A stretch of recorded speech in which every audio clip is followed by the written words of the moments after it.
Почитувани граѓани, преку партнерски однос со земјоделците, владата, предводена од СДСМ, презема мерки да им помогне на лозарите, за да го зголеми нивниот стандард и да го напреди овој исклучително значаен сектор.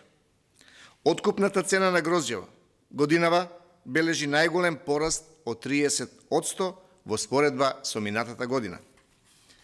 Сортата Смедеревка ќе се откупува по 13 денари за килограм, а вранецот ќе биде 15 денари за килограм, што е 3 денари повеќе во споредба со лани.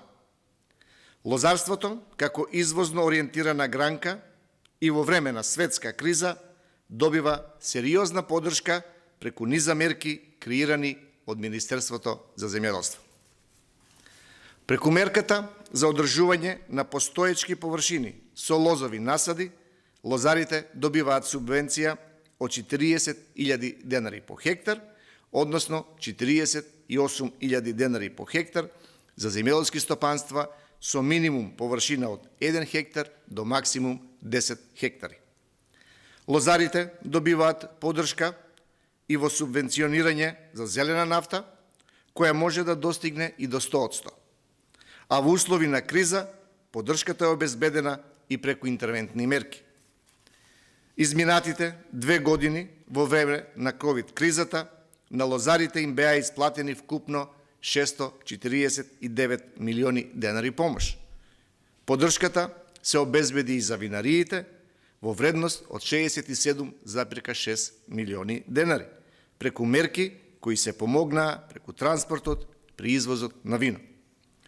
Паралелно се зголемува бројот и на винарски визби, кој заклучно со август 2022 година е 139, со вкупен капацитет од околу 200 милиони литри. За малите семејни винарии е обезбедена финансиска поддршка до 10.000 евра за набавка на опрема за производство, мерка која предизвика голем интерес.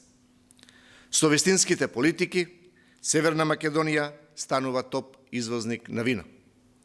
Мерките за лозарство даваат резултати, бидејќи трета година поред извозот на вино бележи пораст и во количина и во вредност.